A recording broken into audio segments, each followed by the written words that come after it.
hour. It's great to connect with Mark Zeigler. He has spoken with Chucky Lozano, who has signed with San Diego FC, a 4-year deal. Big announcement made official earlier today. Mark Zeigler back with us here on Jon and Jim, San Diego Sports 760. So, Mark, first of all, thank you. Secondly, what do you make of this signing and the way it's going to resonate in San Diego and Tijuana? It's a huge deal. And, you know, for the hardcore soccer fan, they know how good Chucky is. For obviously the Mexican-American community, absolutely enormous deal. But, you know, if you are kind of the casual fan kind of wondering what does this mean? Trust me, it's a big deal. And for a number of reasons, obviously there's the connection to the Mexican-American community, but also, you know, MLS has this habit, which I think is a bad habit, of becoming a retirement home for European stars or international stars once their careers are done in Europe. And this is not the case. I mean, Chucky's 28. He's, you know, at the peak of his career. He's done great things, and he kind of has a little bit of a chip on his shoulder because he didn't get called in the national team. He's had a so-so season this year, hasn't scored as many goals, I think, as he'd like. So he's not going to be coming in with the attitude of, well, I'm just kind of having a soft landing here as my career winds to a close. He's got a lot to prove. He wants to get on the World Cup roster. He wants to, prove himself again. And so I think that's a great situation for San Diego FC to be in. And yes, I hearing people that know way more soccer than I do, like you and fans, and saying how this is a big deal. And the hardcore soccer fan definitely knows about Chucky Lozano. For the average casual fan like me or whoever else, like, what are the plans for San Diego FC to continue to try to bring those casual fans in? Or is it just like, hey, Chucky Lozano, come watch him play, and that's all you need to do? Well, they only have 4 players on their roster, one of whom is a very young goalie who probably will be loaned out for a few years before he has a chance to make the senior roster. 2 players from their sister club in Denmark who are very good players. But, you know, you need a face of the franchise when you start new like they are. And the way they've had Alex Morgan, and I'm not trying to compare Chucky to Alex Morgan. It's kind of not an apples to apples comparison, but you do need a face of the franchise. You need an exciting player who's going to be very effective in the league, score goals, create goals, and he's going to do that. He's a winger. He's really fast. He's really technical, has a nose for the goal, knows how to play at the highest levels. And you know, one of the things I pointed out in the story I wrote about him today is he's won everywhere he's been. And you start to think, well, okay, yeah, he's just one of 11 starters or one of 20 guys in the roster. But after a while, it starts not to become a coincidence anymore. He's got that winning mentality. And I think that's what you want when you build a team. The other thing is, you know, they spent $12 million on the transfer for him, which is a large amount in MLS. So they're going to pay him, you know, I've seen anywhere from $7 to $9 million a year in salary, which tells you he's a designated player. You get 3 on each roster, so you can go above and beyond the MLS salary cap. But that tells you they're not skimping. Some of these new franchises come in and say, well, we're going to kind of cut costs to begin with and wait till we get our feet under us, and then maybe we'll go buy a player in the future. They're starting off buying a player and buying a younger player, which tells you they want to win now. And so I think all those things are really good indicators about their intentions for the casual fan as well as the hardcore fan. Interesting you say that. Mark Zeigler, who spoke with Chucky Lozano and wrote about it today in the UT, with us right now on Jon and Jim. You mentioned the designated players. They filled one of these spots, but they have others if they choose to use. Would that be then your expectation based on their level of, I mean, they're kind of pot committed, so to speak, the most expensive expansion fee in the history of the league. This deal alone will cost them tens of millions of dollars. Would you expect them to go back to the well between now and the start of the franchise with additional designated players making millions of dollars? Well, it's going to be interesting to see because, yeah, I don't think they'll shy away, but I don't think they're also not going to be a club just to spend money for the sake of it. And, you know, their whole vision is to build this Right to Dream Academy out on the Sycuan Reservation.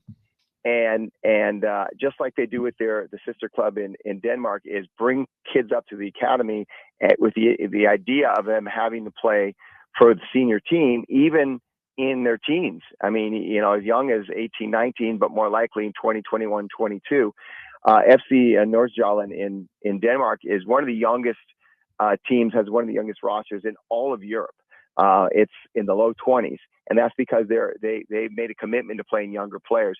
So what's going to be interesting is down the road they may not have designated players. Some MLS teams don't. They may not feel the need because they're developing. If they really develop the kind of players they think they can, through a full-time residency program and through their methodology, through their system of play, all that. They might not need to, but right now I would suspect that, maybe if they find the right person, they'll go get one or two more until the academy can kind of catch up to the senior team. And that's going to take about 5 years. What's the timetable on them finding a head coach or manager, or I'm sorry if I used the wrong wordage there, but a head coach for the team? So the first thing I do is hire a general manager or a sporting director or director technical, whatever you want to call him, or her. And then that person typically controls all the soccer side of the organization and will hire the head coach. They were very close to hiring a guy from AS Monaco. It did not go through. I mean, they got to, within weeks of an announcement, and they just couldn't come to terms. So I don't say they're back to square one because they have other candidates, but they're going through the process again and identifying the right person. It's a tricky job because, again, they're going to be unique in MLS. It's not just another cookie cutter MLS team. They have this academy. They have this vision. They want to play young players. You have to be committed to that. They also have a very distinct style of play.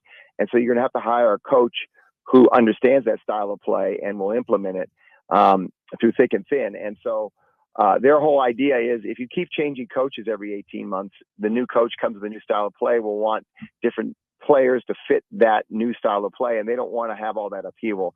They'd rather have their style of play. And if you change the manager, you still going to hire somebody else who's going to, adhere to that style. And so it keeps some continuity. And so it's a really big hire for them to hire this GM who then is going to hire the coaches. So to answer your question, it's going to be a few weeks. They have time on their side. But I think it's going to be into the summer now before we get the first step of the sporting director and then the second step of the coach. Mark Zeigler with us right now on Jon and Jim. Now, Mark, I think you've written on this previously when Major League Soccer was announced to Snapdragon Stadium. If you wouldn't mind reminding our listeners and myself, what does Major League Soccer mean for San Diego State athletics and university from like a revenue perspective? Like, obviously, Major League Soccer people are excited about it coming to San Diego. What type of win is it from San Diego State's perspective? Well, it's a huge win because if you go back to the election, right, there were two proposals. And Soccer City's, whole thing was we're going to bring an MLS team and we'll build a stadium. And if you vote for the San Diego State plan, you won't get MLS soccer.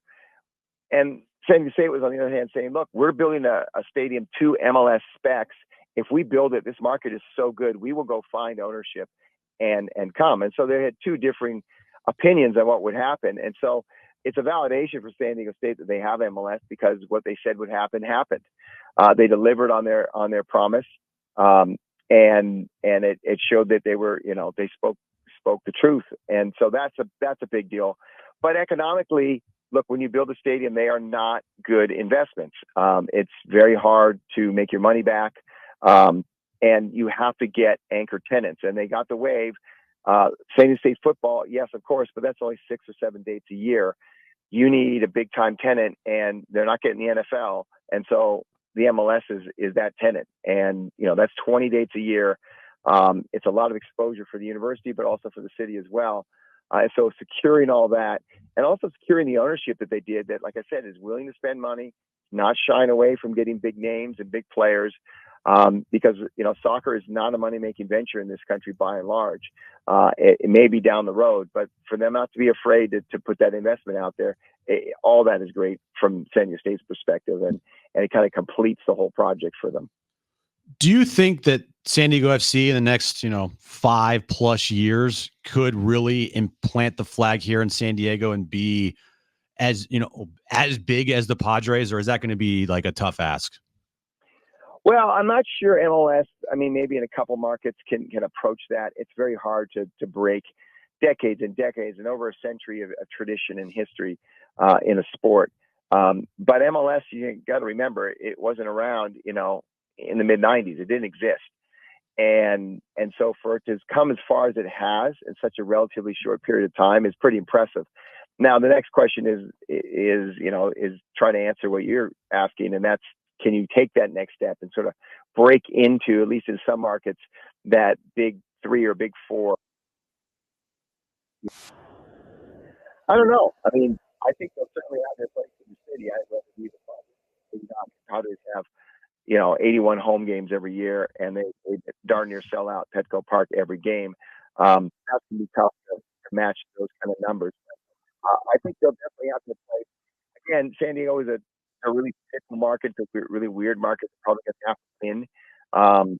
And people are going to have to embrace this idea of seeing really young players and possibly seeing the stars of the future who may move on, but seeing the first year.